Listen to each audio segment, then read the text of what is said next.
Massive stones moved across mountains defy everything we know about ancient history.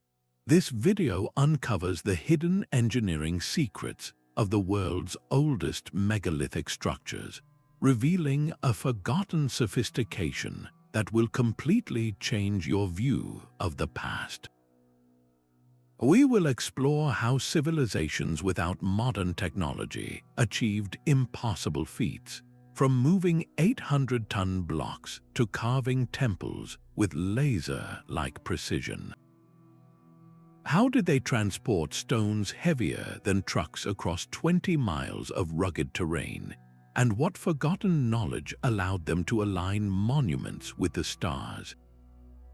What does our modern world overlook about the true capabilities of ancient builders? These structures represent a global language of stone, spoken by cultures separated by oceans and millennia.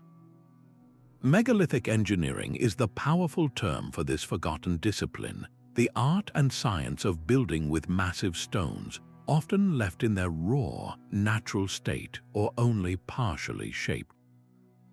This was not mere stacking, it was a profound application of physics, geology, and architecture.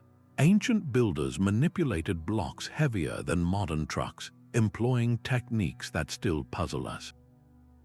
They mastered dry stone walling, fitting gigantic rocks together without any mortar. They carved intricate interlocking joints that made structures earthquake-proof. Some legends even speak of levitation, a concept that hints at lost methods of managing immense weight. At its heart, this engineering was deeply practical. Builders used local materials, adapting their genius to the environment. In the rocky highlands of Peru, they used the mountains themselves. On the chalk plains of England, they moved earth and stone on a colossal scale. This universal yet localized approach shows a sophisticated understanding of weight distribution and material strength.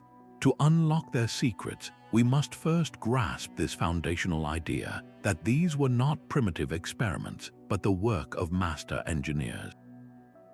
Now our journey takes us to one of the most iconic and mysterious examples of this craft, a place where the stones themselves seem to whisper their secrets. Standing on the Salisbury Plain, the great sarsen stones of Stonehenge seem to emerge from the earth itself. Yet their true origin lies 20 miles to the north in the Marlborough Downs. Moving these colossal blocks, some heavier than 2 modern elephants, across that distance is a puzzle that has captivated researchers for generations. How do you transport a 25-ton stone across 20 miles of rugged, prehistoric terrain without wheels or draft animals? The answer lies not in magic, but in a profound understanding of simple physics and the landscape itself. Experts believe the builders likely used a system of wooden sledges gliding over a track of greased logs. Think of it not as a single, grueling push, but as a coordinated rocking motion. A team of workers could have levered a stone onto this wooden pathway, then rhythmically shifted it forward, log by log, in a kind of slow, deliberate dance. Recent experiments have shown that with this method, a surprisingly small group could move a massive stone, turning an impossible task into a manageable, though still monumental, operation. But the true genius might have been in the route. The builders almost certainly used the natural contours of the land, following valleys and perhaps even using river systems for part of the journey, letting the geography do some of the work for them. This was not a haphazard effort. It was a highly organized logistical campaign requiring planners, coordinators, and a sustained labor force. The transportation of the sarsens alone speaks of a society capable of grand vision and meticulous execution. This incredible journey, however, was only the prelude. Once these giants arrived at the site, an entirely new challenge began: the precise shaping and raising of each stone into its eternal place. The challenge of raising Stonehenge's stones pales before the mystery of their creation. At Göbekli Tepe in Turkey, a site dating back over 11,000 years, builders carved massive T-shaped pillars directly from the living limestone bedrock. This was a pre-pottery society, a world without metal tools or even the wheel. Yet they achieved a level of precision that seems to defy their era. With nothing more than simple stone tools like flint and obsidian, they shaped these colossal pillars, creating smooth surfaces and perfectly sharp 90-degree angles. How could such simple tools produce such refined work? The secret likely lay in a patient mastery of abrasive techniques. Imagine scoring a line into a hard rock with a piece of sharper stone, then grinding that line over and over with sand and water, slowly, methodically deepening the groove until the desired block could be freed. This was not a quick process. It was an act of immense dedication where engineering and art became one. The very same pillars are covered in detailed reliefs of animals, from fierce lions to graceful gazelles. The carvers had to work with an intimate understanding of the stone's grain and strength, ensuring their intricate artistry did not compromise the structural integrity of the pillar holding up a roof. This intertwining of skill suggests that the architects were also the artists, possessing a holistic knowledge that we often separate today. Göbekli Tepe forces us to rewrite our understanding of human progress. It shows that complex engineering and sophisticated social organization emerged not with the first cities, but thousands of years earlier among hunter-gatherers.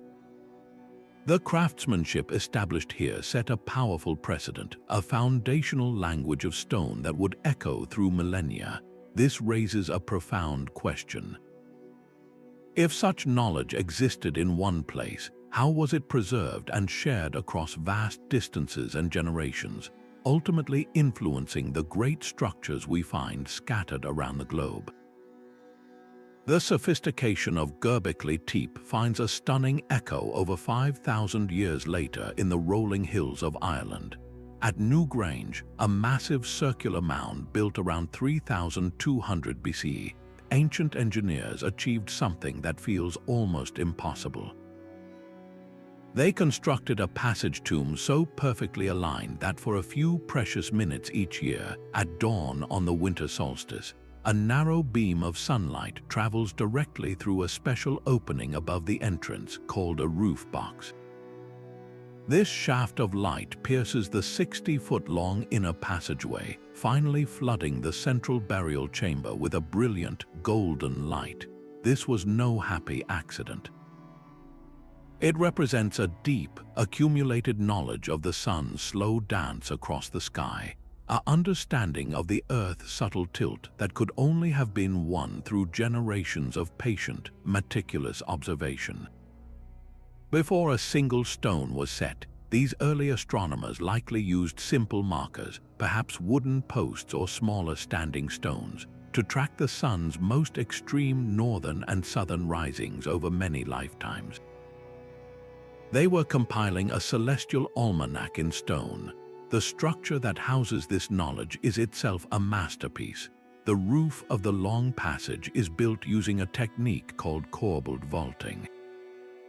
Each layer of stone is placed slightly inward over the one below, gradually narrowing the space until the walls meet at the top, forming a stable, soaring ceiling that has remained intact and completely waterproof for over 5,000 years, all without a single drop of mortar.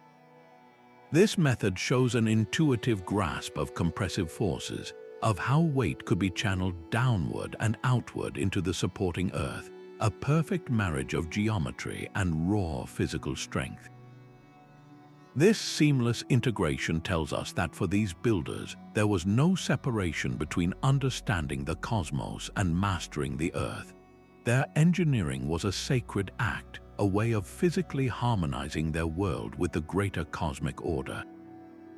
If one culture could so perfectly capture the heavens in stone, how many others looked to the stars for their blueprints, building their own versions of the sky here on the ground?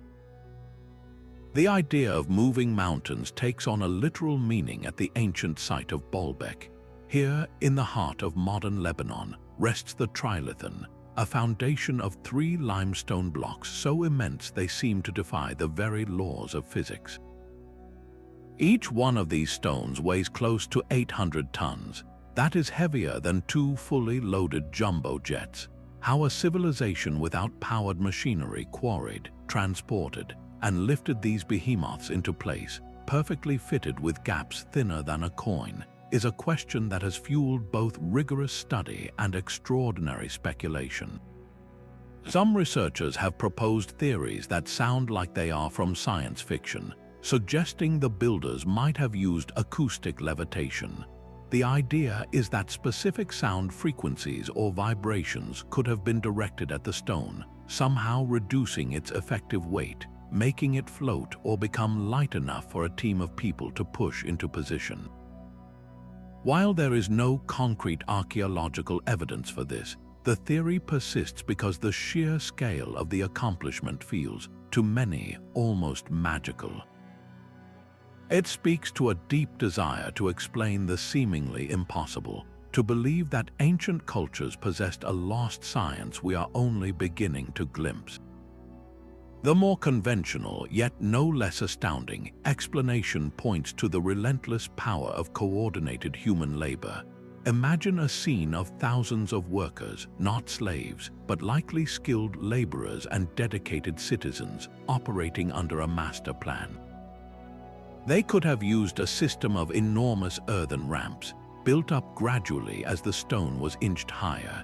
Teams would have hauled on ropes made from hemp or leather, while others used massive wooden levers to shift the block forward a fraction of an inch at a time. Counterweights, perhaps baskets filled with stones or sand, could have provided the necessary balance and mechanical advantage to lift one end of the monolith. This was physics on a colossal scale, a symphony of simple machines and human will. The true miracle, however, lies not just in the movement but in the final placement. The joints between these gigantic blocks are so precise that you cannot slide a piece of paper between them. This level of accuracy, achieved on stones with such irregular, massive surfaces, suggests a quality control process that rivals anything in modern precision engineering. It forces us to ask whether we have underestimated the sophistication of their tools, perhaps advanced measuring devices, or a system of templates and string lines of incredible complexity. The stones of Baalbek stand as a silent challenge, pushing the boundaries of what we believe is possible with ancient technology and inviting us to reconsider the very definition of engineering genius. While the stones of Baalbek represent a pinnacle of quarrying and transport, an equally radical idea challenges the very nature of stone itself. Deep within the Great Pyramid of Giza, a controversial theory suggests that many of the colossal blocks were not carved from the earth but were poured like modern concrete. This is the Geopolymer hypothesis, a concept that could rewrite the story of ancient engineering. Proponents of this idea point directly to the evidence in the stone. Chemical analyses of pyramid blocks have occasionally revealed the presence of elements and mineral compounds that do not perfectly match the limestone from the known quarries across the Nile. Some samples show air bubbles, a feature common in man-made casts but rare in natural stone formed under immense pressure. How else could the builders achieve such impossibly tight seams between blocks, joints so precise they feel seamless to the touch? The logistics also hint at something beyond simple quarrying. The sheer speed at which the pyramids were erected seems almost unbelievable if every single block had to be precisely chiseled, transported on barges, and then dragged up ramps. But what if a large portion of the stone was manufactured right at the construction site? Imagine a workforce not just hauling rocks, but mixing a sophisticated recipe. This ancient concrete, a geopolymer, would have been a complex mixture. It might have used crushed limestone as an aggregate, a binder made from a specific clay or ash, and water from the Nile, all combined in precise ratios to trigger a chemical reaction. The result would be a slurry that could be poured into wooden molds, hardening over time into a substance indistinguishable from natural stone. This was not primitive cement. It was advanced materials science, a technology that would require a deep understanding of chemistry, one that we only rediscovered in the last century. If even partially true, this idea transforms the pyramid builders from master stonecutters into alchemists of geology, possessing a knowledge that seems to leap across millennia. It suggests a technological lineage that could connect distant cultures, a shared secret of synthetic stone that might explain the uncanny precision found in monuments from Egypt to South America. High in the Andes, the stone walls of Machu Picchu have endured centuries of violent earthquakes that would level a modern city. The secret to their survival lies not in resisting the Earth's power, but in dancing with it. The Incas were masters of seismic engineering, building with a flexibility that modern architects are only now perfecting. Look closely at any doorway or window in the citadel, and you will see they are not perfect rectangles. They are trapezoidal, wider at the base and narrower at the top.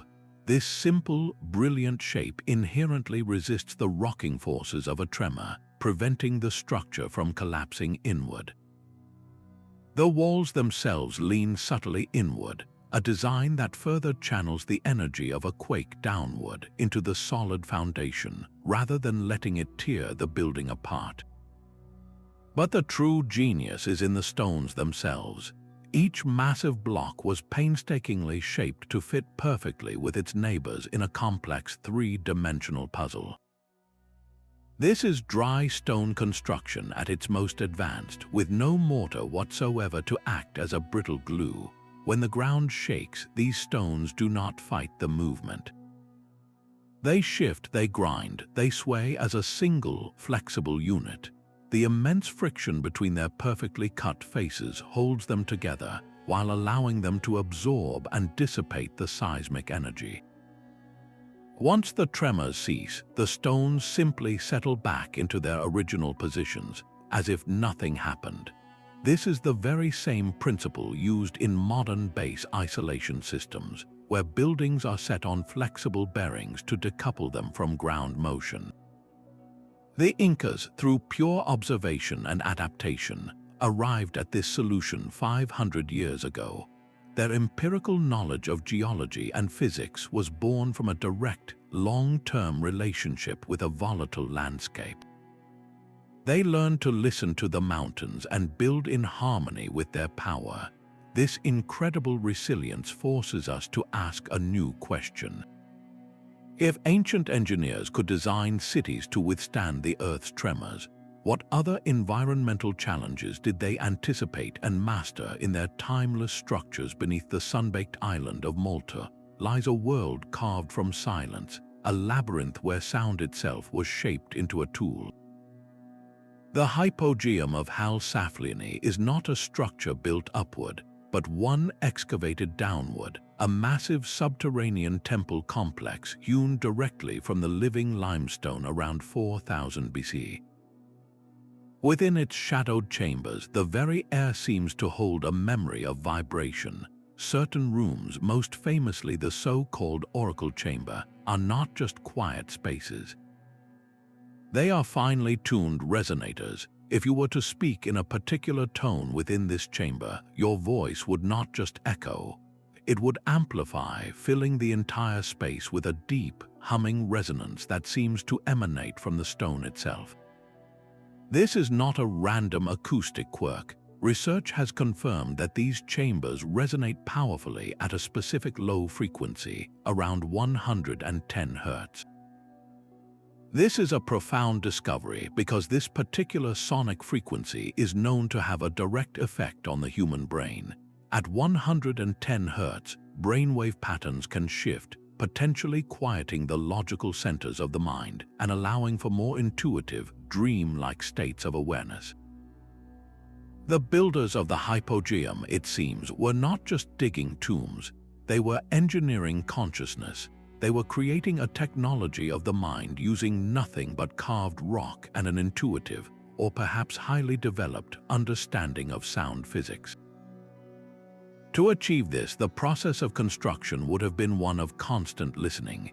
Teams of workers armed with simple stone and antler tools would have painstakingly hollowed out a chamber, then tested its acoustic properties. They might have chanted, drummed, or used a simple instrument, listening carefully to how the room responded. Then they would have returned to the walls, shaving off a little more limestone here, smoothing a curve there, subtly adjusting the geometry of the space until it vibrated at the precise frequency they desired. This was architectural acoustics practiced at a master level, a form of sonic sculpting where the final product was not a visual shape, but an invisible, experiential effect. It reveals a purpose for these megalithic spaces that goes far beyond mere shelter or monument. They were designed as multisensory instruments where the architecture, the sound, and the human participant became part of a single, transformative ritual. This forces us to reconsider every silent, ancient site we encounter. If the stones of Malta were tuned to sing, what other forgotten frequencies are waiting to be awakened in the great temples and pyramids of the world, hidden in the quiet patience of their stone? Far from the silent stone chambers of Malta, another ancient civilization was mastering a different kind of power, the control of water itself. In the sprawling city of Mohenjo-Daro, part of the Indus Valley civilization that flourished over 4,000 years ago, the greatest engineering marvels were not towering monuments, but the intricate web of channels running beneath the streets. This was a society that understood a fundamental truth, that a city's greatness is measured not just by its grandest buildings, but by the health and efficiency of its everyday infrastructure. They built with baked brick, not massive stone, yet the principles of precision and foresight were identical to those used in megalithic construction. The entire city was laid out on a precise grid plan, with streets that aligned to the cardinal directions, and beneath them ran a sophisticated, covered drainage system that connected every single house.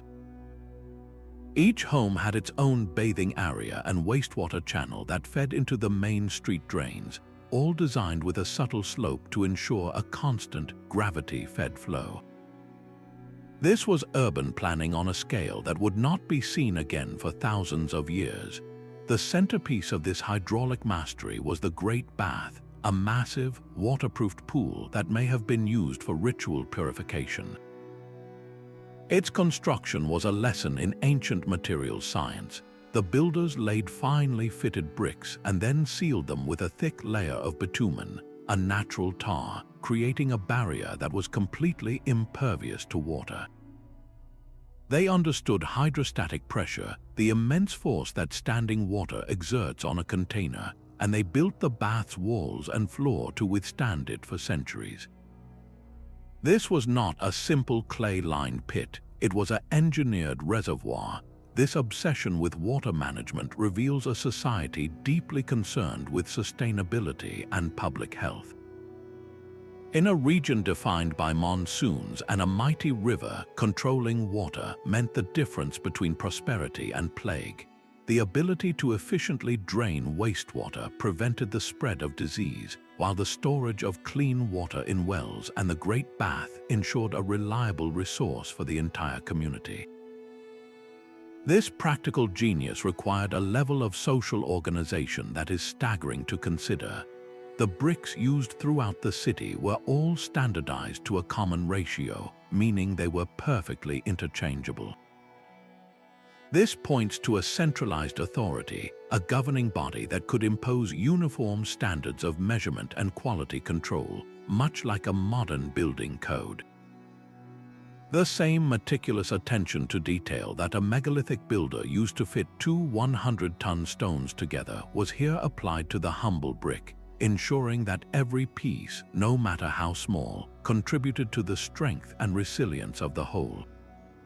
The legacy of Mohenjo-Daro is a powerful reminder that ancient engineering was a holistic discipline. It connected the celestial ambition of stone circles and pyramids to the earthly necessity of clean water and safe streets, proving that true sophistication lies in serving both the spirit and the body of a civilization. These mathematical secrets are literally carved into the stone of the Great Pyramid itself. Its very shape encodes the number pi, the ratio of a circle's circumference to its diameter, with a precision that seems to defy its era. If you take the pyramid's original perimeter and divide it by twice its height, the result is a figure astonishingly close to pi. This is not a simple coincidence. It means the builders designed the pyramid in such a way that its dimensions create a perfect circle using the height as a radius. They were squaring the circle, a profound geometric problem that would fascinate mathematicians for millennia. This suggests a knowledge of advanced mathematics that history books often reserve for the Greeks thousands of years later. The pyramid's dimensions also whisper of the golden ratio, a special number, approximately 1.618, found throughout nature in the spirals of seashells and the arrangement of flower petals. This ratio, celebrated for its inherent aesthetic harmony, appears in the relationship between the pyramid's triangular faces and its base. The builders were not just stacking blocks. They were weaving the fundamental constants of the universe into their architecture. The ambition grows even more staggering when you realize the pyramid's base perimeter relates to the Earth's circumference. The builders scaled down our planet, representing 1 minute of latitude at the equator in 1 cubit of the pyramid's perimeter. It is a model of the northern hemisphere in stone, a perfect square representing a curved section of the globe. This reveals a knowledge of the Earth's size and shape that seems impossibly advanced for its time. How could they have known this? This symbolic geometry was far more than an intellectual exercise. It was a sacred language. For the pyramid's creators, numbers and proportions were not abstract concepts. They were the living fabric of the cosmos, the divine blueprint from which the world was ordered. By building these principles into a mountain of stone, they were creating a physical bridge between the human world and the cosmic order, a permanent anchor connecting the earth to the heavens. The structure was a machine for harmony, designed to resonate with the underlying mathematics of creation itself.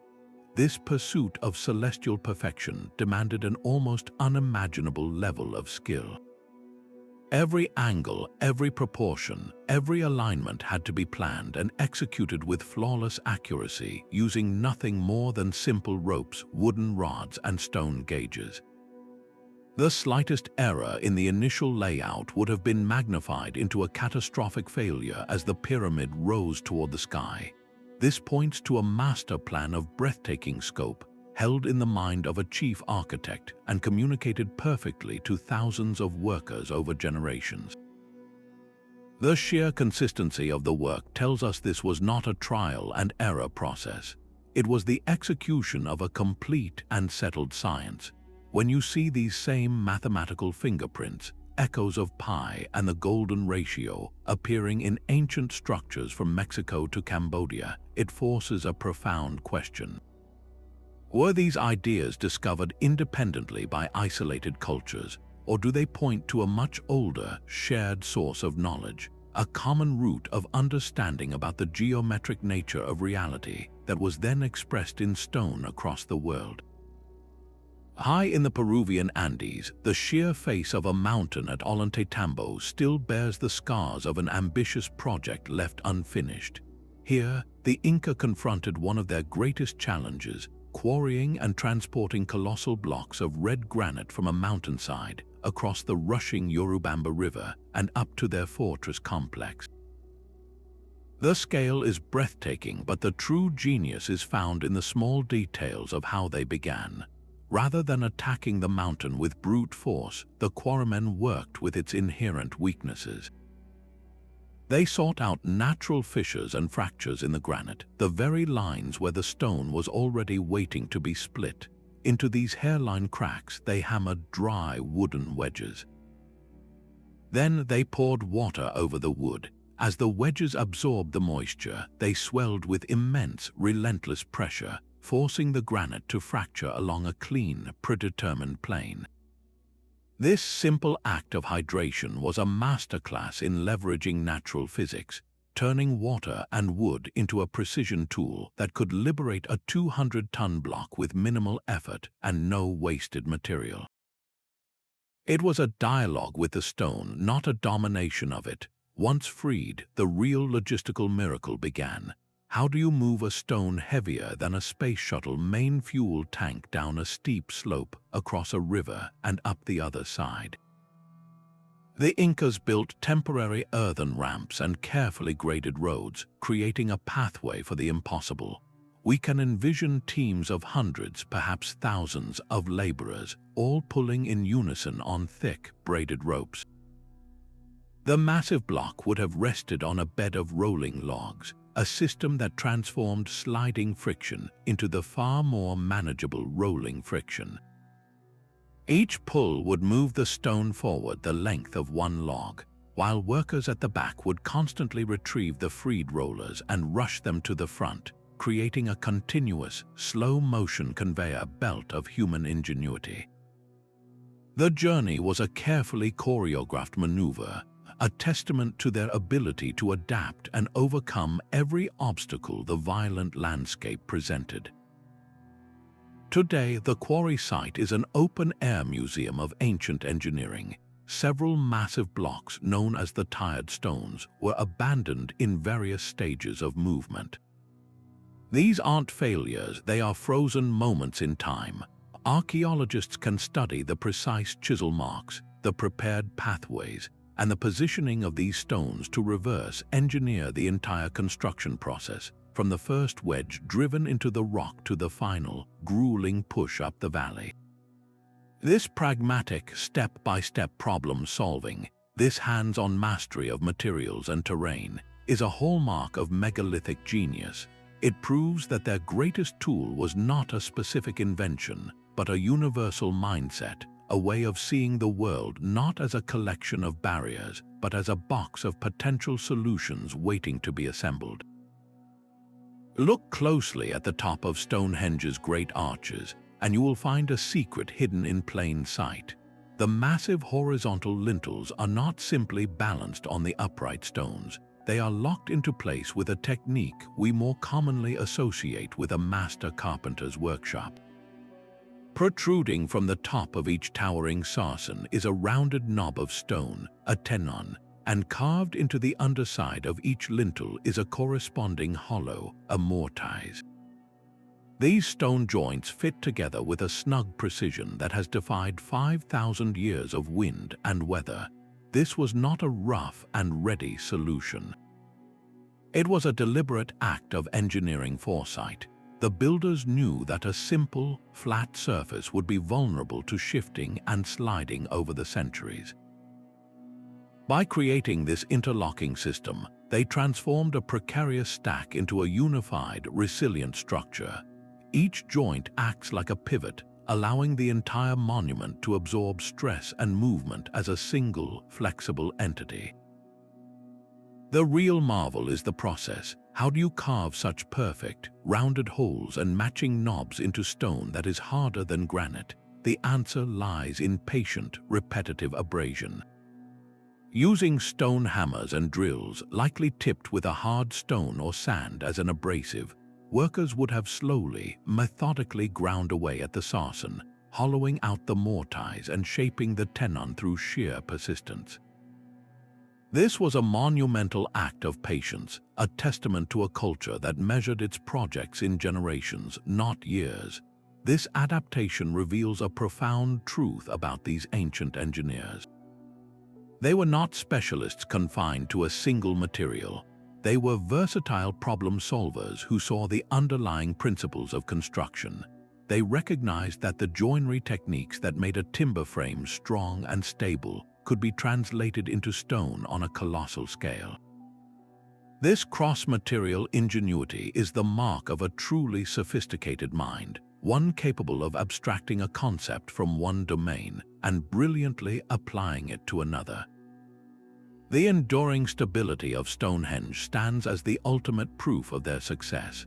While other structures have crumbled, these stone joints, conceived in wood but executed in rock, continue to hold fast.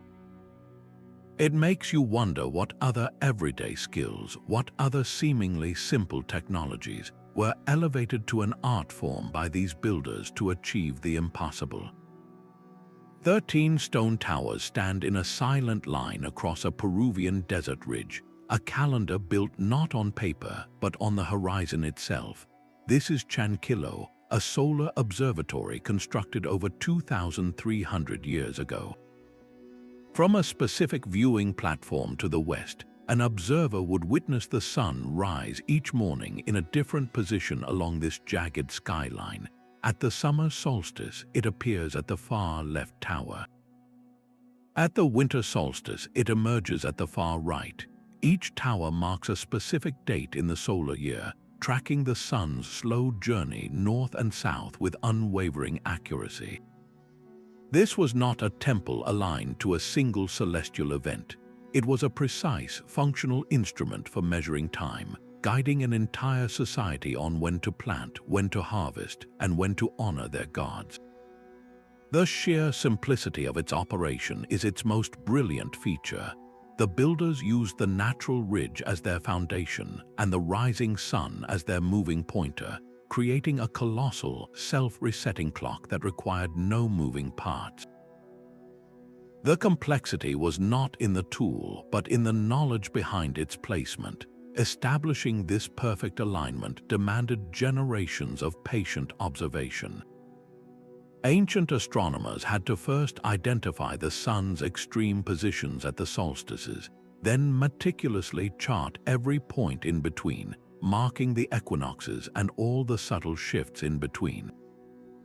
This long-term data collection was a monumental intellectual achievement, a project spanning lifetimes that culminated in a permanent record carved into the landscape itself.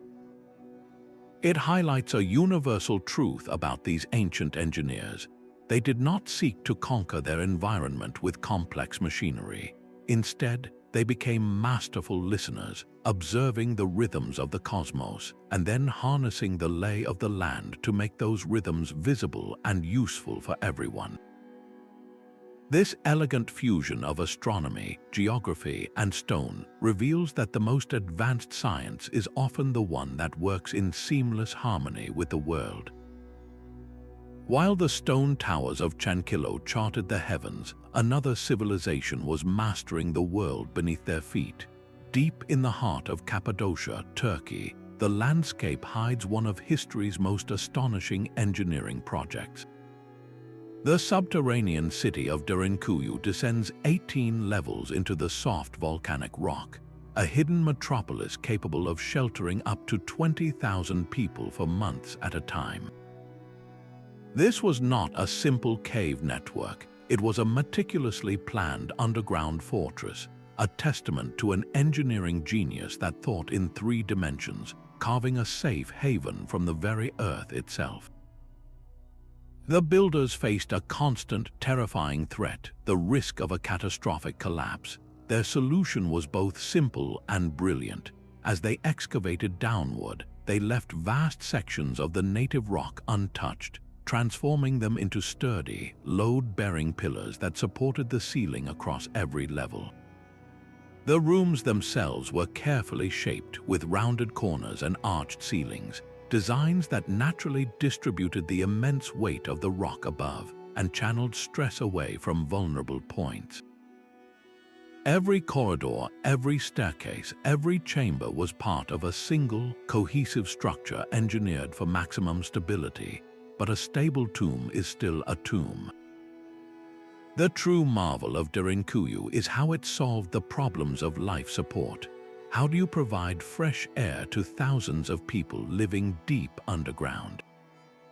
The answer was a network of over 50 ventilation shafts, each one meticulously drilled from the surface all the way down to the deepest levels. These were not mere holes, they were sophisticated conduits that harnessed the natural principle of convection. Cool, fresh air would sink down into the city, while the warm, stale air exhaled by its inhabitants would rise and escape through the same shafts, creating a continuous, passive circulation system that required no energy to operate. Simultaneously, the engineers located and tapped into deep underground aquifers, constructing reliable wells that provided a constant supply of fresh water, completely independent of surface sources. This comprehensive approach to survival in a confined space reveals a holistic understanding of human needs. The builders were not just geologists and architects, they were masters of environmental engineering. Their success relied on an intimate knowledge of the local rock, specifically choosing the soft yet stable volcanic tuff, which was easy to carve but strong enough to hold its shape. They avoided weaker layers and areas prone to water seepage or seismic damage, demonstrating a predictive understanding of geology that ensured the city's longevity.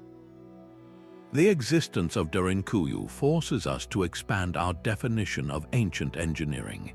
It was not always about reaching for the stars, sometimes it was about a strategic retreat into the earth, creating sustainable habitats that turned a hostile environment into a sanctuary of profound safety and order.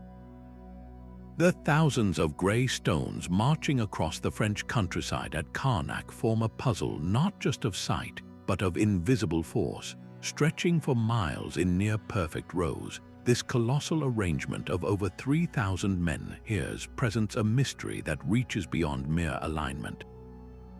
Some researchers have proposed that these lines do more than point to the horizon. They may actually interact with the Earth's own magnetic field.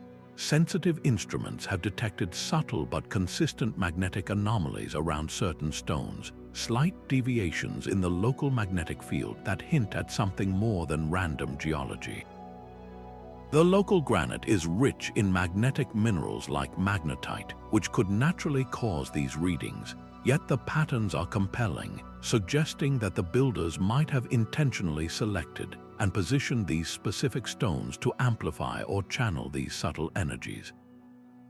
This introduces a radical possibility that the architects of Karnak possessed a working knowledge of geomagnetism, an understanding of the planet's invisible forces that we only formally discovered centuries later. If this was deliberate, what was its purpose? One compelling theory is practical navigation. In a world without compasses, a series of stones that subtly indicated magnetic north could have served as a colossal, permanent guide for travelers across the landscape. Another, more profound idea points to spiritual or healing practices. Many ancient cultures believed the earth itself was a living body, crisscrossed by energy lines or telluric currents.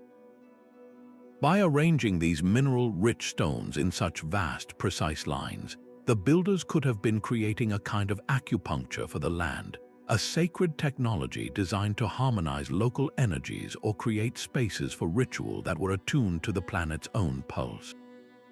The sheer, breathtaking scale of the site is the ultimate argument for intention. To move and erect thousands of stones, some weighing tens of tons, across miles of territory was an act of generations. It speaks of a unified, grand vision that integrated astronomy, geography, and potentially the very magnetism of the Earth into a single, cohesive design. This challenges our most fundamental assumptions about prehistoric capabilities, forcing us to consider that their world was perceived in dimensions we are only beginning to sense, a reality where the stones were not silent sentinels, but active conductors in a conversation with a living planet. Across the stark Peruvian desert, a hummingbird the length of a jetliner stretches its wings, a perfect spiral unfolds, and a massive monkey curls its tail. The Nazca lines are an engineering marvel not of vertical mass but of horizontal scale, a colossal canvas scraped clean into the earth itself.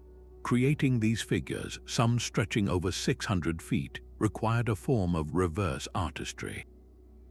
The builders did not add material, they removed it. Their tools were deceptively simple, dark surface stones and the bare hands of a community. They carefully peeled back the top layer of iron oxide-rich gravel, the desert's dark sunburn, to expose the lighter, clay-rich subsoil beneath. This act created a stunning visual contrast that has endured for 2,000 years, not in spite of the environment, but because of a deep understanding of it. The exposed layer, when exposed to the dry air and occasional mist, undergoes a process called hardening. The minerals in the soil cement together, forming a durable, protective crust that resists the relentless wind, effectively locking the image in place. This was not just art, it was brilliant desert geology in practice. But how do you design a perfect triangle or a complex biomorphic shape over such vast distances without ever seeing the final form? The secret was a masterful application of basic surveying. Teams would have worked from a small-scale model, translating its proportions to the grand scale of the desert floor. They likely used a central axis line marked by a series of stakes and ropes. From this main line, they could measure out key points, the vertices of a triangle or the curves of a tail, using ropes of fixed lengths as their giant compasses. This method of scaling up is precisely how we create large-scale blueprints today, proving that geometric thinking was both sophisticated and perfectly practical. The true engineering feat, however, was not the technique but the coordination. This was a project of social consensus, requiring hundreds of people to move in unison, following a shared plan that existed only in the minds of its directors and the temporary markings on the ground. It speaks of a society capable of organizing labor not for survival or defense, but for a purpose that reached for the sky, creating messages intended for a viewer they could never become. This horizontal mastery of surface engineering stands in powerful contrast to the vertical ambition of megaliths. One culture reached for the heavens by piling stone upon stone, while another knelt to the earth and carved their legacy into its skin. Both, however, shared that same relentless drive to reshape the world on a monumental scale, leaving behind a silent language of coordination and purpose that we are still struggling to fully decipher. The entrance to the ancient citadel of Mycenae is guarded by a masterpiece of brute force and cunning precision. Towering above you, the Lion Gate is framed by walls of Cyclopean masonry, a name given by later Greeks who could not believe mere humans were responsible for such colossal work. These are not neatly cut bricks, but gigantic, irregular blocks of limestone, some weighing many tons, all fitted together in a monumental, three-dimensional jigsaw puzzle.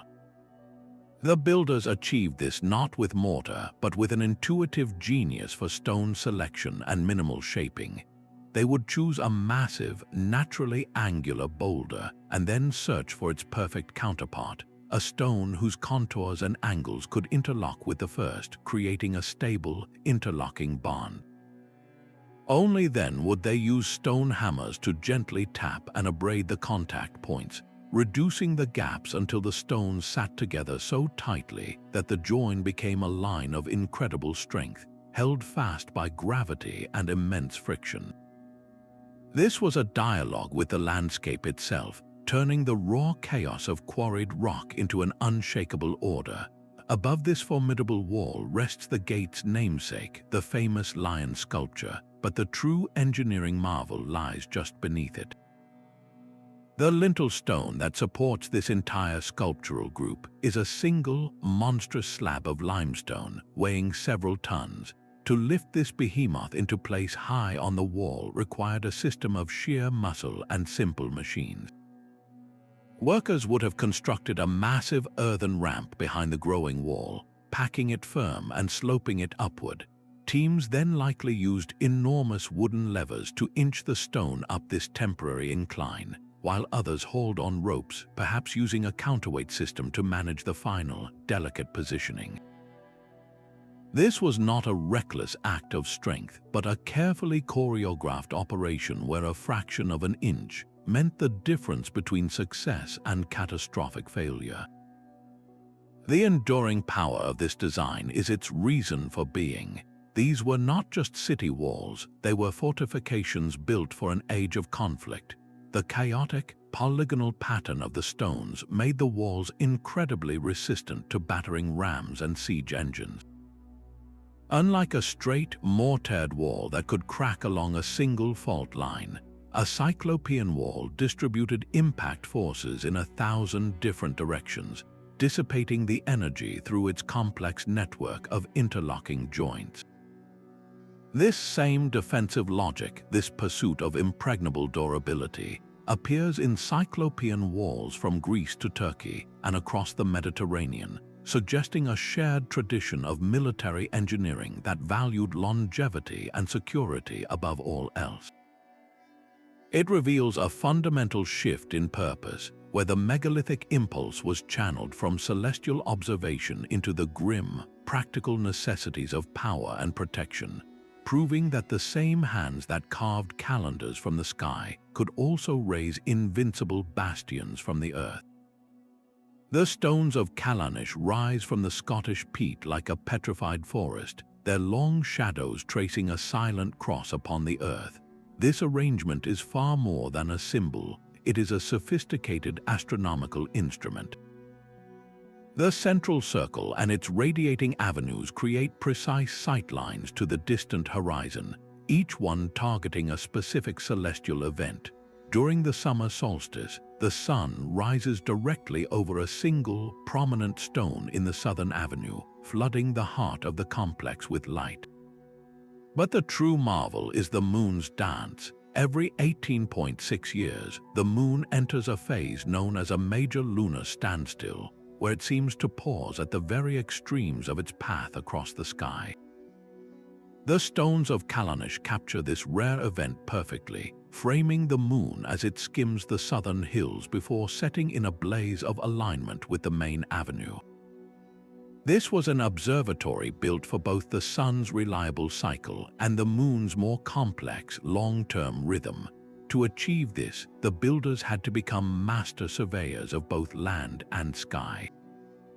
They needed a deep, generational understanding of the lunar cycle, a knowledge that could only be accumulated through centuries of patient observation and faithfully passed down through oral tradition.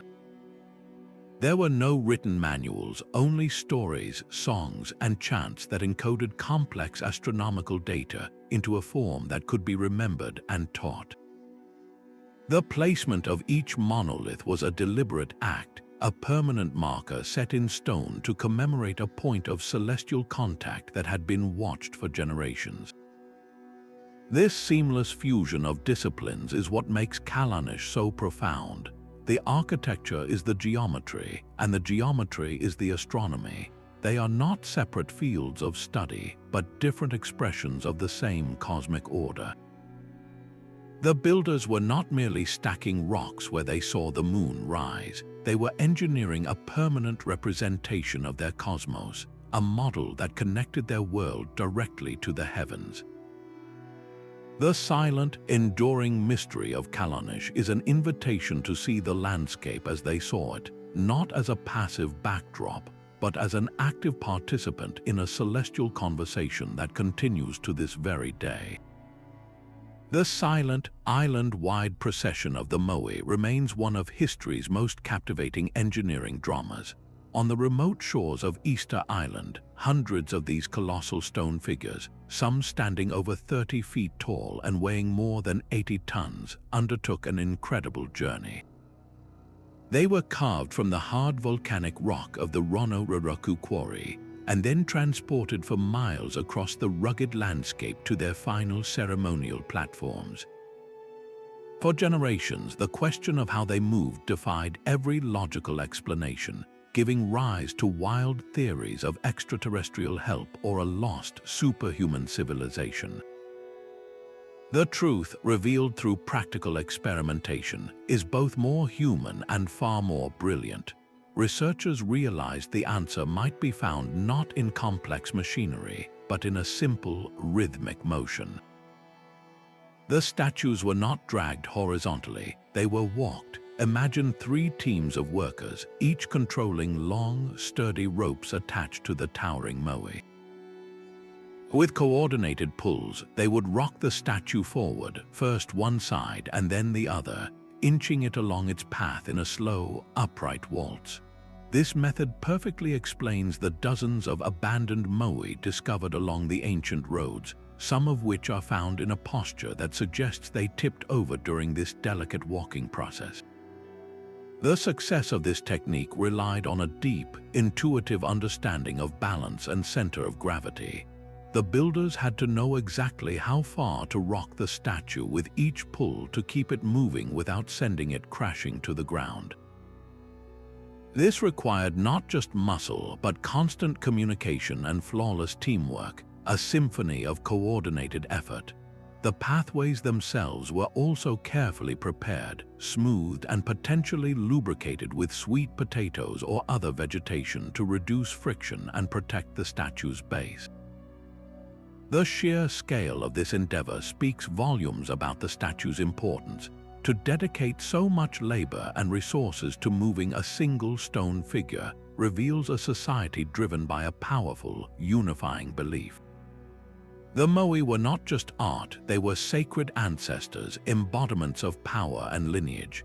This cultural imperative fueled the innovation, pushing the islanders to develop a solution that turned an impossible weight into a manageable, if monumental, task. The walking moai stand as a timeless testament to a universal truth that human ingenuity, when fueled by shared purpose, can conquer challenges that appear on the surface to be utterly insurmountable. Deep within the temple of Chavinda-Huanta, sound itself becomes an architectural material. The builders of this ancient Peruvian complex carved a labyrinth of underground galleries and precise stone ducts, not just for air but for acoustics, engineering an auditory experience designed to overwhelm the senses. When a priest blew a conch shell trumpet known as a pututu, its deep, mournful blast would not simply echo. It would be channeled and transformed, traveling through these specialized conduits to emerge from multiple, unseen sources at once. The effect was a disorienting chorus of sound, a phantom orchestra that seemed to emanate from the very walls, dislocating a visitor's sense of reality. This was no accident. The engineers meticulously shaped these spaces to amplify the specific low frequencies of the ritual instruments. They were tuning the temple itself, turning solid rock into a resonant instrument for psychological and spiritual effect. The same ventilation shafts that brought fresh air deep into the subterranean chambers also served as perfect sound conduits, a brilliant dual-purpose design that highlights their holistic view of engineering. Every function was integrated. You can almost picture the ancient builders in the process of discovery, tapping on walls and listening carefully, then returning with stone tools to shave away a little more rock from a chamber's corner, testing and refining the resonance until it produced the exact eerie echo they desired. This was a science of sensation. The goal was not merely to impress the eye with grand structures, but to orchestrate a complete, multisensory journey, using disorientation and awe as tools to transport the visitor into an altered state of consciousness. The silent stones of Chavinda-Huanta hold the blueprint for a forgotten technology of the mind, proving that the most powerful engineering resonates not just in the ears, but deep within the human psyche. Across the Colorado Desert, the earth itself becomes a canvas on a monumental scale. The blithe intaglios are a series of colossal figures etched into the California landscape, giant humans and animals so vast their forms can only be fully appreciated from the sky. Yet their creators, ancestors of the Native American tribes of the region, designed and executed these masterpieces without ever leaving the ground.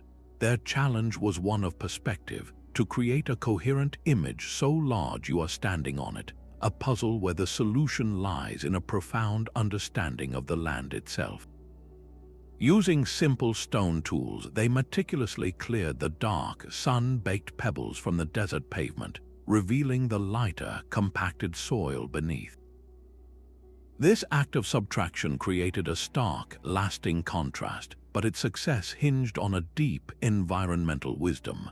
The builders knew that the occasional desert rains would not wash their work away. Instead, the water would help settle and harden the exposed lighter layer, while the surrounding area of dark pebbles would resist erosion, ensuring the figures would sharpen, not fade with the passing seasons. This was engineering in concert with the climate, a long-term vision that used natural processes to ensure its own preservation. The scale is humbling. One of the human figures stretches over 170 feet long. To create such a precise form at this size required more than just artistic skill. It demanded the coordinated labor of an entire community, all working from a shared mental blueprint. The lead engineers likely employed simple but effective surveying techniques. They might have established a central axis line using stakes and ropes, then used fixed lengths of cord to mark out the key points of the figure, the curve of an arm or the sweep of a leg, scaling up the design step by step across the vast desert floor. Each participant would have had a specific task, clearing a designated section according to the master plan, their individual efforts blending seamlessly into the whole. This collective endeavor speaks of a powerful cultural unity, a shared vision important enough to mobilize and direct significant human energy. The blithe intaglios fundamentally expand our definition of ancient engineering. It was not always about piling stone upon stone toward the heavens.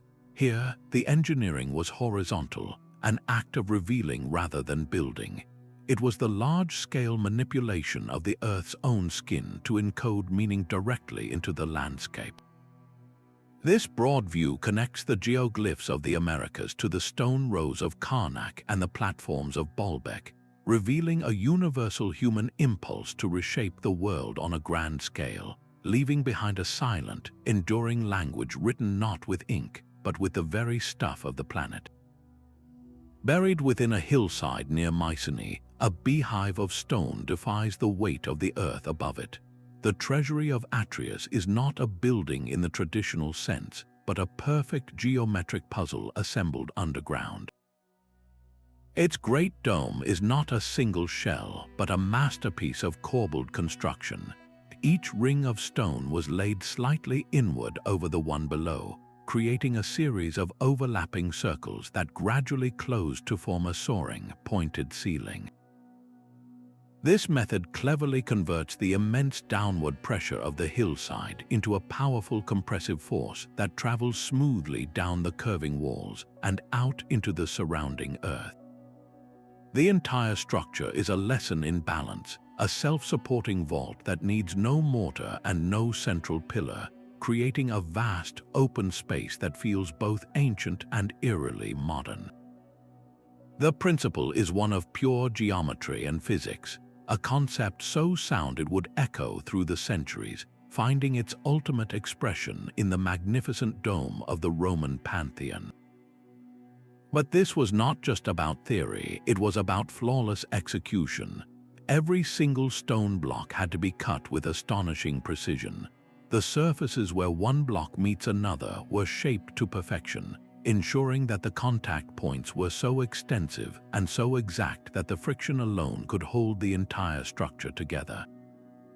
This meticulous craftsmanship was their true mortar, a guarantee that the dome would not simply hold, but would flex and sway as one unified mass during an earthquake, allowing it to withstand the tremors that leveled less thoughtful constructions for over 3,000 years.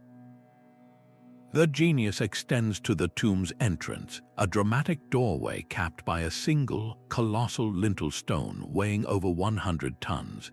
The builders understood that this massive slab was vulnerable, that the sheer weight of the hillside pressing down on it could cause it to snap. Their solution was brilliantly simple. Above the lintel, they left a hollow, triangular space, which we call a relieving triangle. This empty gap acts as a buffer, redirecting the crushing force of the earth around the sides of the doorway instead of directly onto the lintel itself. It is an early and perfect example of managing structural stress, a fundamental concept in all later architecture. To stand inside this Bronze Age tomb is to stand inside the mind of a master engineer, a space where every stone is a calculated decision and every angle a testament to a forgotten science. What other revolutionary principles, now commonplace, were first conceived in the quiet darkness of such ancient, sacred spaces? High on the arid Bolivian Altiplano, the stones of Tiwanaku tell a story not just of empire but of water. In a landscape where rain is scarce and the air is thin, the city's survival depended on a hidden network of hydraulic genius. Engineers carved precise channels from solid stone, creating a circulatory system that breathed life into the high desert. These were not simple ditches, they were meticulously sealed conduits, their joints so tight they prevented any precious liquid from seeping into the thirsty earth. Some channels were designed with sudden drops or changes in width, features that expertly controlled the speed and pressure of the flowing water. This was a deliberate application of fluid dynamics, a way to prevent the very water that gave life from eroding the foundations of their city. They built reservoirs that acted as stable, clear water mirrors and fountains that merged utility with beauty, turning the practical act of collecting water into a daily ritual.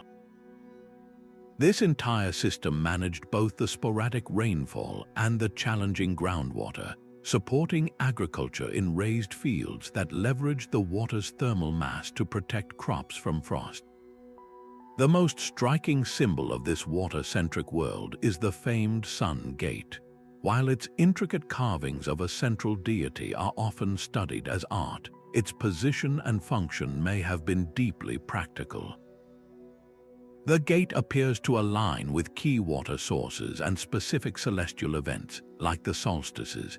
It could have acted as a grand control point or a symbolic spillway, a place where the flow of water was ceremonially regulated in harmony with the movements of the sun. For the people of Tiwanaku, engineering was a sacred language. To manage water was to commune with the life force of the world, blending survival with spirituality into a single, flowing discipline.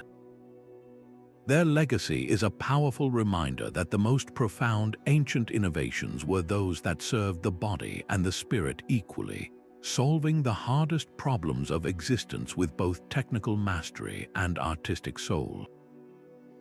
These same stones that resonated with sound in the Hypogeum also carried the marks of a master's hand.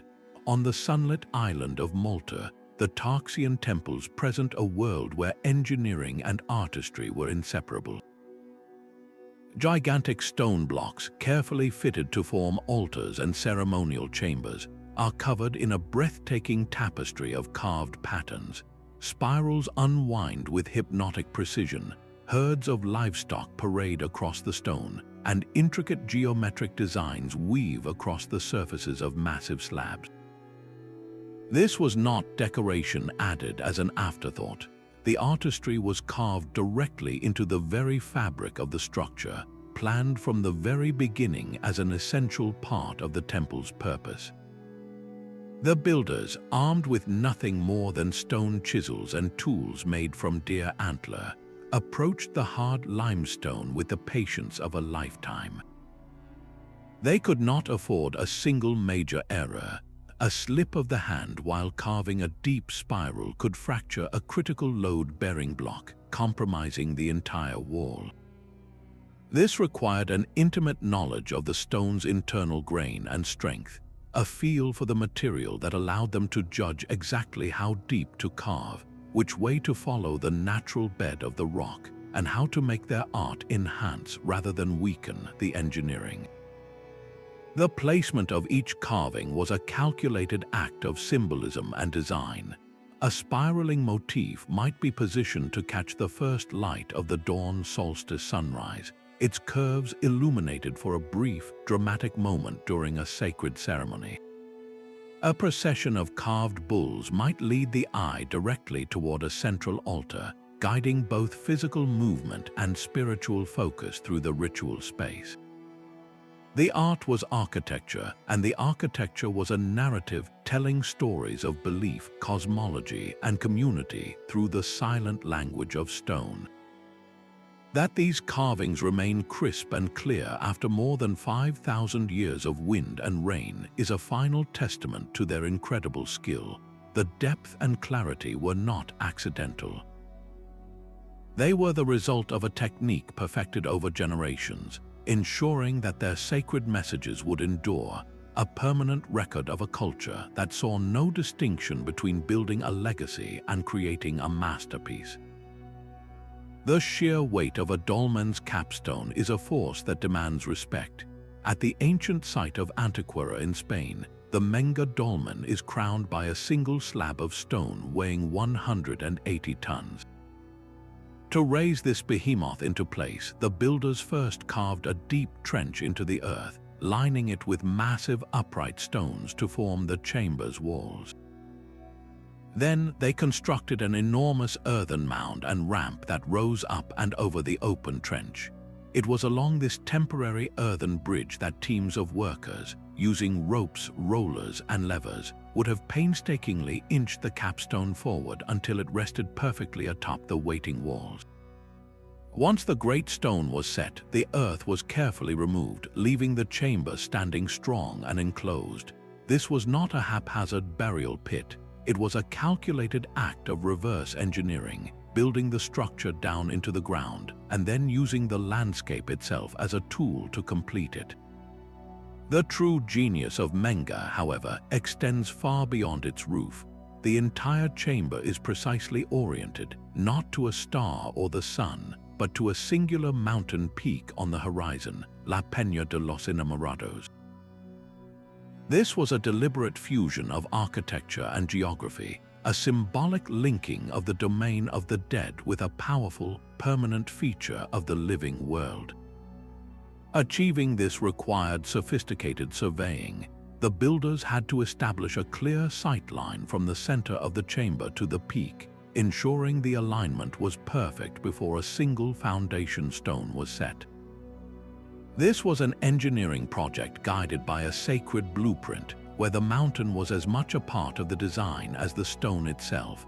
Every material used was sourced locally, a testament to a deeply practical and resourceful approach. The builders did not seek out exotic stone from distant quarries. They used what the land provided, adapting their techniques to the specific properties of the local limestone and sandstone. This intimate knowledge of local materials allowed them to select stones of the right strength and shape, minimizing wasted effort and maximizing the structure's inherent stability. The proof of their success is written in the millennia.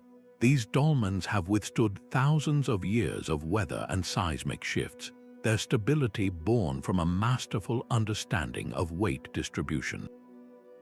The massive walls channel the immense load of the capstone directly down into the solid earth, while the compact, enclosed design presents no weak points for the wind to exploit. The dolmens of Antequera are not crude imitations of a global style. They are a brilliant regional dialect in the universal language of megalithic engineering, showing how a shared impulse to build for eternity was perfectly adapted to the soul of a specific place. The stones of Mnajdra are a calendar written in light and shadow.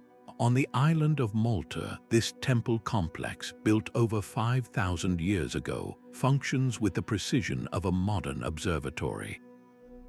Its lower temple contains a series of chambers and doorways engineered so that the rising sun on the equinoxes and solstices projects a narrow, brilliant beam of light directly into the heart of the sacred space.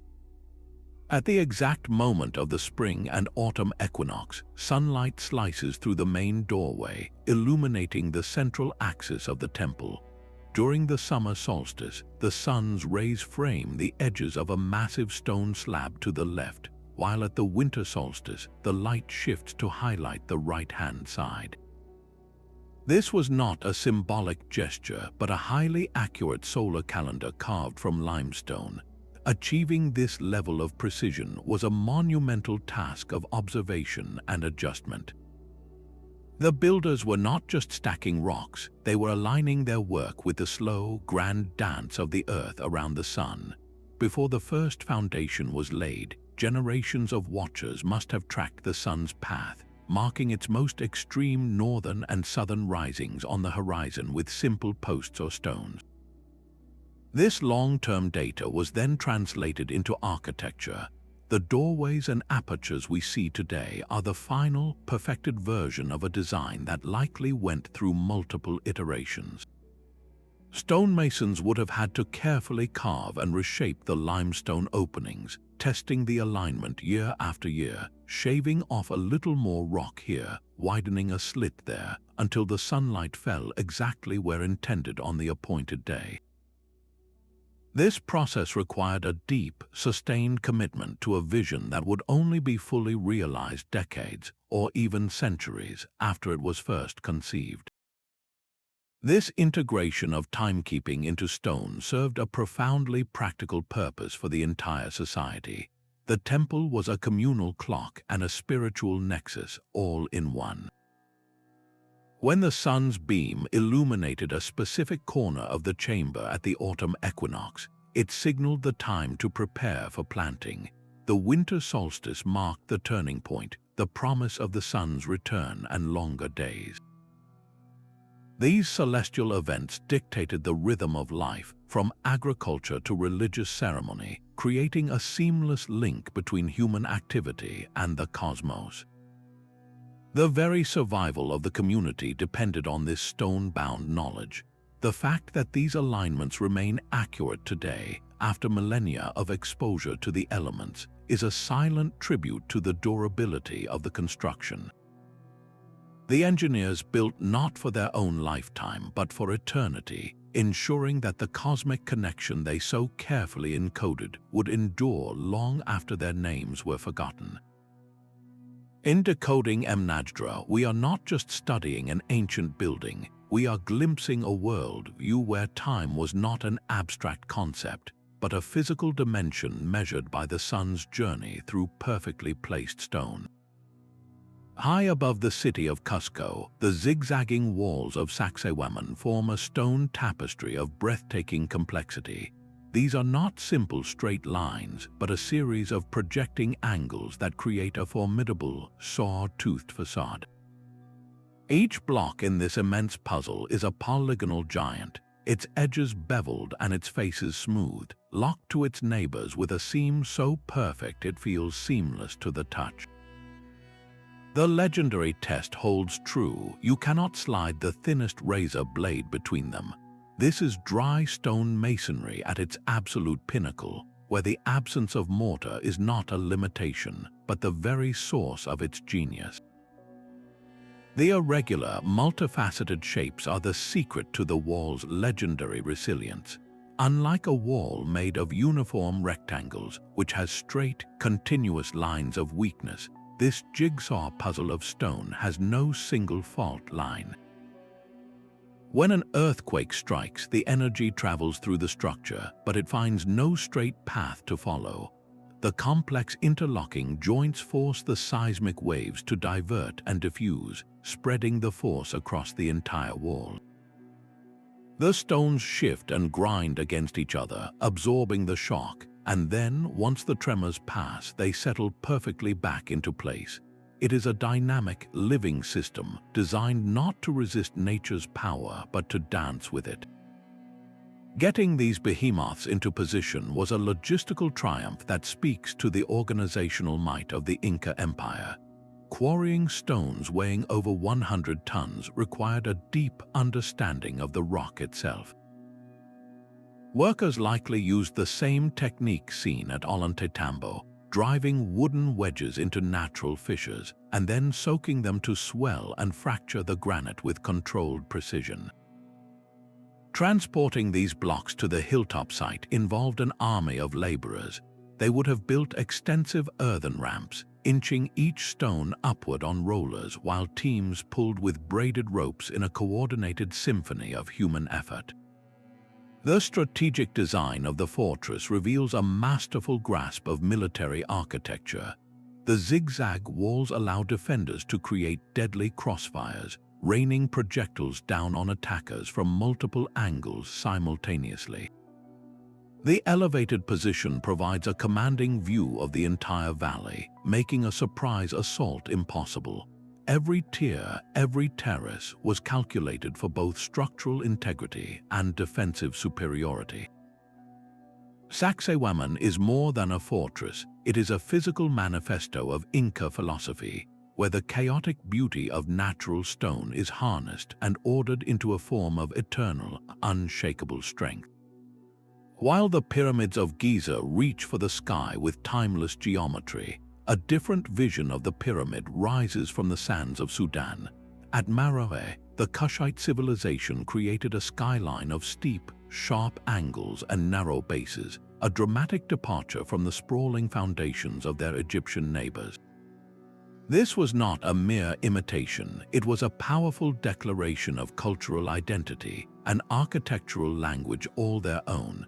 The choice to build with smaller, more manageable blocks was a stroke of pragmatic genius.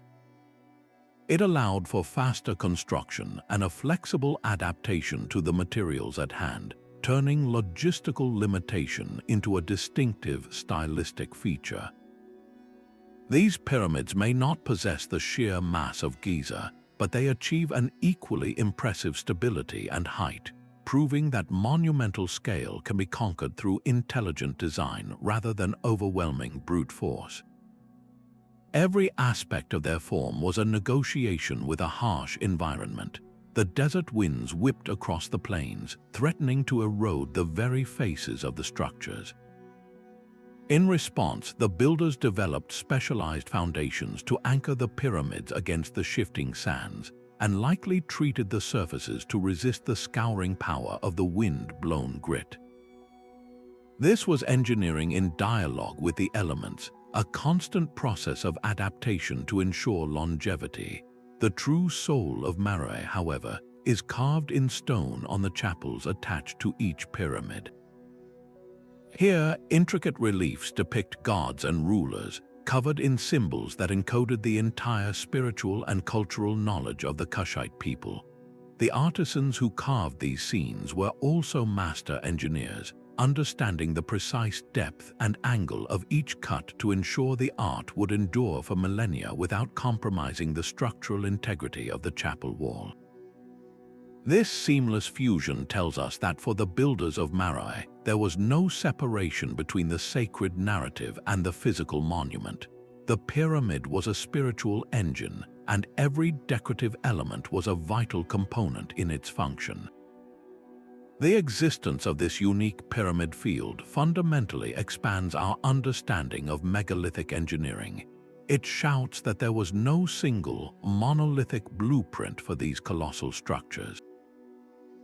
Across Africa, from the Nile Delta to the Sudanese desert, different cultures looked upon the same basic form and saw infinite possibilities, each adapting it to their own beliefs, their own resources, and their own genius.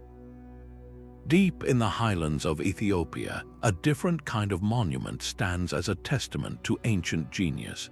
The rock-hewn churches of Lalibela were not built upward from the ground, but excavated directly downward into it. Imagine the vision required to look upon a solid expanse of volcanic rock and see a cathedral hidden within, then to carve away everything that was not that sacred space.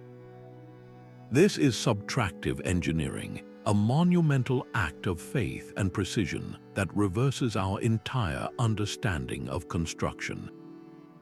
While most cultures were piling stone upon stone, the artisans of 12th century Lalibela were removing it ton by painstaking ton.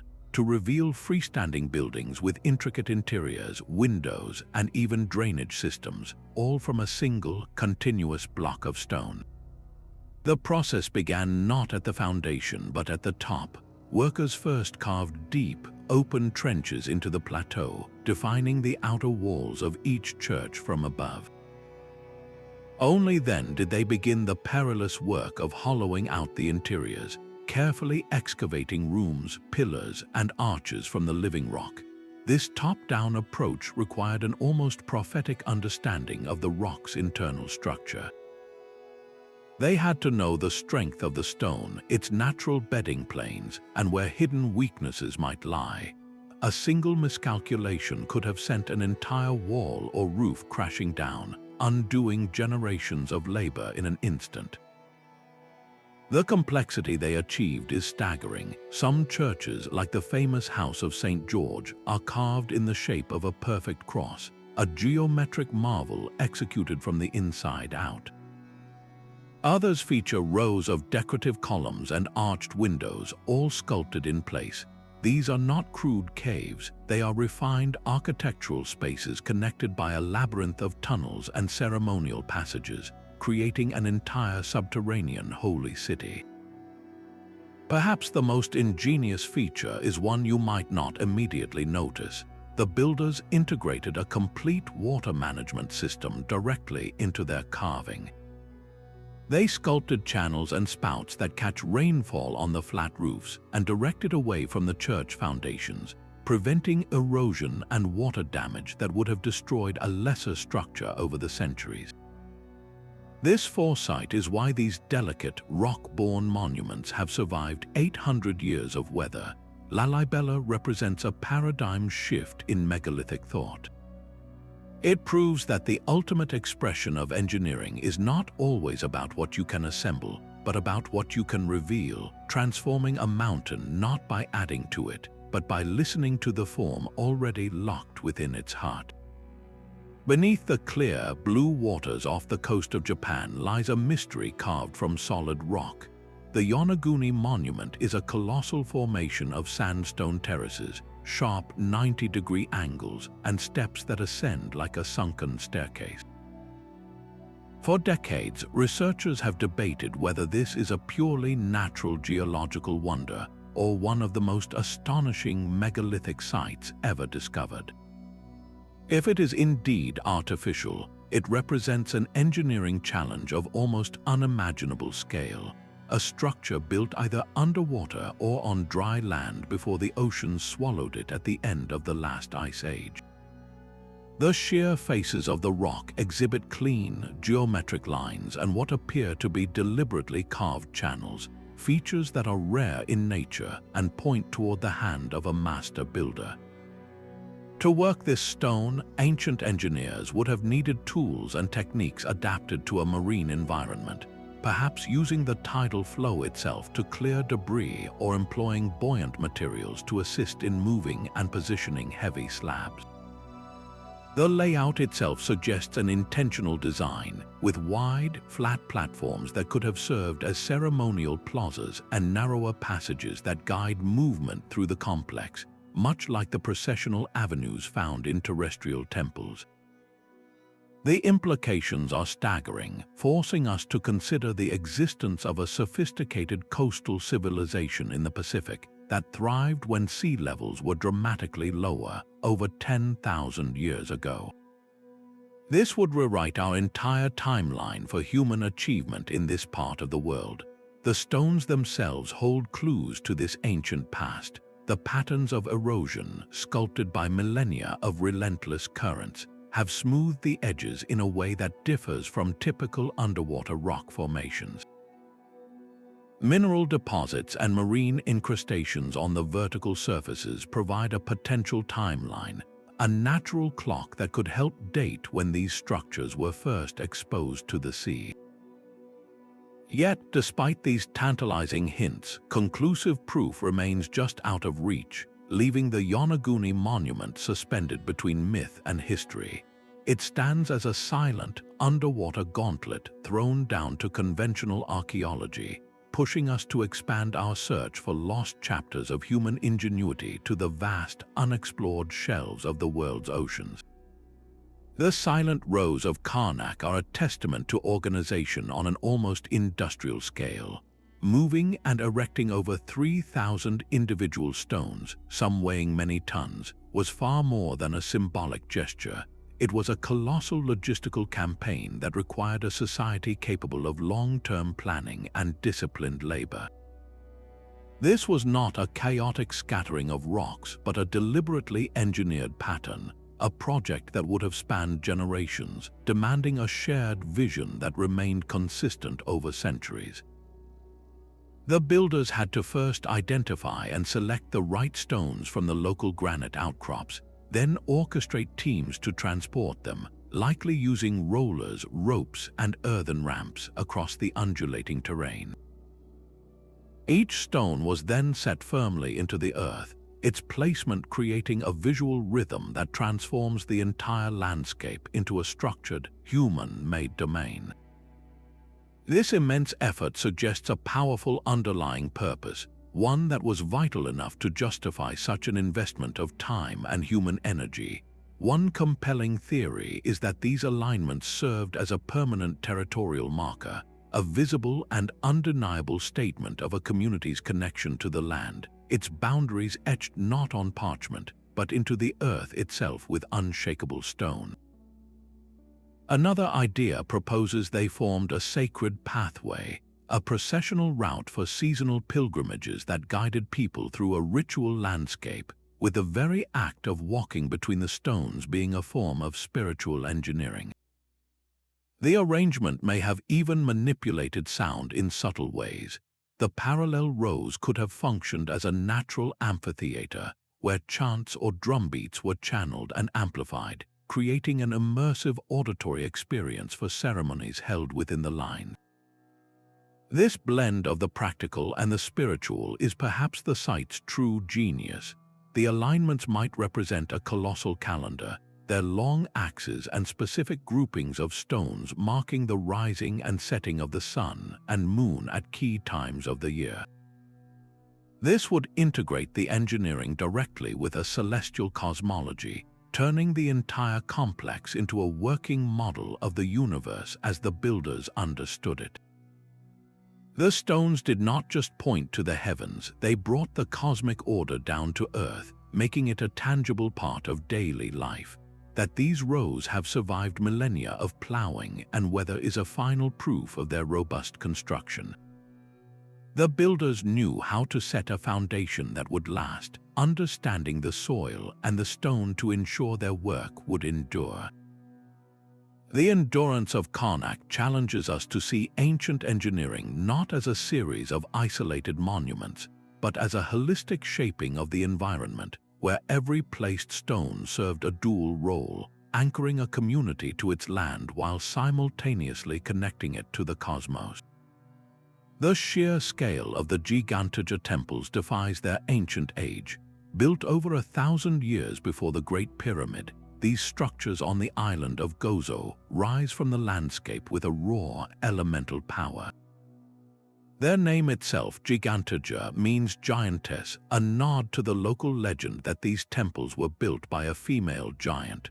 Walking among these ruins, you are confronted by massive limestone blocks, some towering over 16 feet high and weighing more than 50 tons. How a Neolithic community with only stone, bone, and wood at their disposal managed to lift these behemoths is a question that echoes off the weathered walls. The answer lies in a clever combination of brute force and brilliant physics. The builders likely constructed enormous earthen ramps, packing soil and rubble against the rising walls. Teams of workers would then have hauled the stones up these temporary slopes using ropes and rollers, inching each colossal slab into its permanent position through a symphony of coordinated effort. This was not a haphazard pile of rocks. It was a meticulously planned project that required a deep understanding of leverage, weight distribution, and collective labor. The walls themselves curve inward, a design that does more than please the eye. This curved shape is inherently stronger and more stable than a straight wall, especially against the relentless Mediterranean winds that whip across the island. The builders used a technique called corbelling to create roofs and enclosures. They layered stones, each course projecting slightly inward over the one below, gradually narrowing the space until it could be capped with a final slab. This method created domed chambers that were both majestic and remarkably sturdy, a testament to their intuitive grasp of compressive forces. The material they chose reveals another layer of their genius. They worked with Globigerina limestone, a stone that is relatively soft and easy to shape when first quarried from the ground. This allowed artisans to carve and dress the massive blocks with stone tools, achieving surprisingly smooth surfaces and tight fits. Once exposed to the air, the limestone undergoes a chemical transformation, hardening into a durable shell that has resisted thousands of years of weathering. This knowledge of material science, knowing how a stone changes from quarry to construction, is a sophisticated form of practical chemistry. The entire complex is oriented toward the southeast, a deliberate alignment that many researchers believe is tied to the movements of the sun and the seasons. The main doorway likely framed the rising sun during the equinoxes or other significant solar events, flooding the inner chambers with a symbolic and perhaps sacred light. This means the engineering was not just about creating a stable shelter, it was about integrating the structure into the cosmic order, making the temple a physical bridge between the earthly and the celestial. The longevity of Gigantoja is its ultimate testament. These stones have stood through the rise and fall of empires, a silent, enduring monument to a forgotten age of engineers who looked at a landscape of limestone and saw a possibility for eternity. From the solstice alignments of Newgrange to the seismic resilience of Machu Picchu, our journey reveals a universal truth etched in stone. These ancient builders were not primitive but profound masters of their world. They looked upon a mountain and saw a quarry, studied the stars and built a calendar, felt the earth tremble and designed a dance. With nothing more than simple tools and collective will, they achieved feats that still command our respect and wonder. They did not conquer their environment with force, but listened to its whispers, harnessing the fundamental laws of physics, astronomy, and geology with an elegance that modern engineering is only beginning to rediscover. This legacy is far more than a collection of ruins. It is a timeless testament to human ingenuity. It challenges our assumptions about progress and reminds us that true innovation is born from a deep connection to the materials, the land, and the cosmos. As we face our own complex challenges, from sustainable design to resilient cities, perhaps the greatest lesson lies not in their specific techniques, but in their mindset, a spirit of patient observation, adaptive problem-solving, and unwavering communal purpose. I would love to hear which of these ancient mysteries captured your imagination the most, so please share your thoughts in the comments below. If you enjoyed this exploration into our engineered past, subscribe for more journeys into history's greatest enigmas. Thank you for joining me in uncovering the secrets of the stones.